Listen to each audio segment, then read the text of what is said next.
नमस्कार, मैं साहिबा बानो बुंदेलखंड न्यूज 24 में आप सभी का स्वागत करती हूं। चलिए बढ़ते हैं झांसी की कुछ अहम खबरों की ओर। सरकार द्वारा चलाए जा रहे आजादी के अमृत महोत्सव में स्वतंत्रता संग्राम सेनानियों के परिवार तथा आश्रितों को उपेक्षित किए जाने के विरोध में आज स्वतंत्रता संग्राम सेनानियों के परिजन तथा आश्रित सड़कों पर उतर आए। कांग्रेस के पूर्व केंद्रीय राज्य मंत्री प्रदीप जैन आदित्य के नेतृत्व में आश्रितों तथा परिजनों ने जिलाधिकारी के माध्यम से केंद्र तथा राज्य सरकार को ज्ञापन भेजे।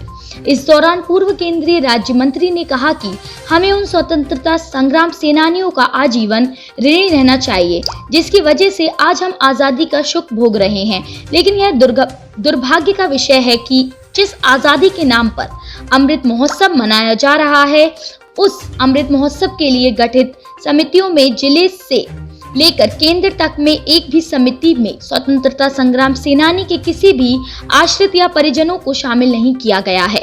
उन्होंने कहा कि हम नाथूराम गोडसे की पूजा नहीं कर सकते।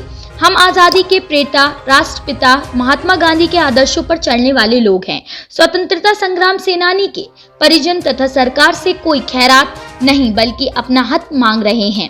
उन्होंने कहा कि जिस तरह से पंजाब सरकार ने स्वतंत्रता संग्राम सेनानी से परिजनों को पेंशन की सुविधा की है, उसी तरह से सुविधा पूरे देश के स्वतंत्रता संग्राम सेनानी के परिजनों को मिलनी चाहिए।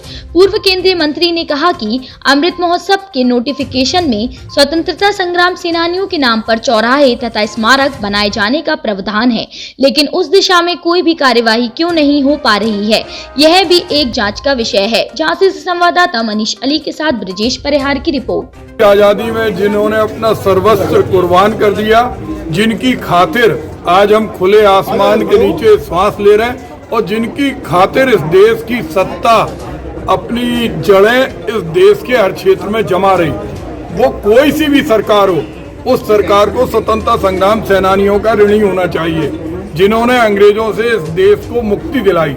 आज इतना दुर्भाग्यपूर्ण स्थिति है कि केंद्र सरकार ने जहां अमृत महोत्सव करने का निर्णय लिया, उसकी समितियां बनाई, उसमें एक भी स्वतंत्रता संग्राम सेनानी परिवार के किसी व्यक्ति को नहीं लिया गया। किसी भी स्तर पर, न जिले स्तर पर, न राज्य स्तर पर, न केंद्रीय स्तर पर। ये खुलेआम अहंकार की पराकाष्ठा है।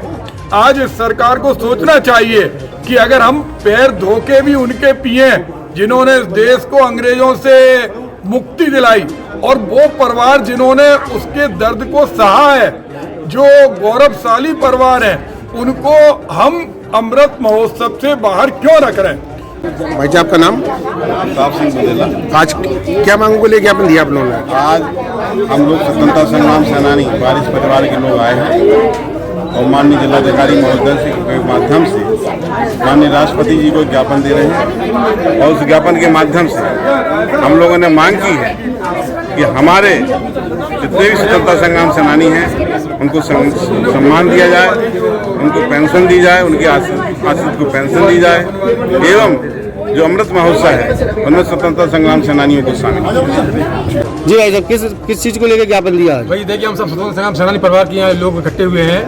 वहाँ हम राष्ट्रपति जी को हम लोगों ने ज्ञापन दिया है और हमारी मांग ये है कि जो भारत सरकार का अमृत महोत्सव चल रहा है, उस अमृत महोत्सव में जो है उस सेनानी परिवारों को शामिल किया जाए। अभी जितनी समितियाँ सरकार ने बनाई हैं उस समितियों में स्वतंत्रता संग्राम सेनानी परिवार का कोई सदस्य नहीं है। जैसे झांसी में सदस्य समिति बनी है, झांसी डीएम ने जो समिति बनाई है उसमें कोई स्वतंत्रता संग्राम सेनानी परिवार नहीं है। इसलिए दिल्ली और जहाँ जहाँ समितियाँ बनी है उस अमृत महोत्सव समिति देश की आज़ादी का जो है 75-100 साल चल रहा है। तो इस अमृत महोत्सव में जो है उन सेनानी परिवारों को जो शामिल नहीं किया गया है, जिन्होंने देश की आज़ादी के लिए उन्होंने सर्वस्व कुर्बानियाँ दी हैं। मेरे पिता बाबू कालका अग्रवाल ने 3 साल इस ब्रिटिश साम्राज्य की जेलों में रहे और जाने कितनी उन्होंने यातनाएं सही।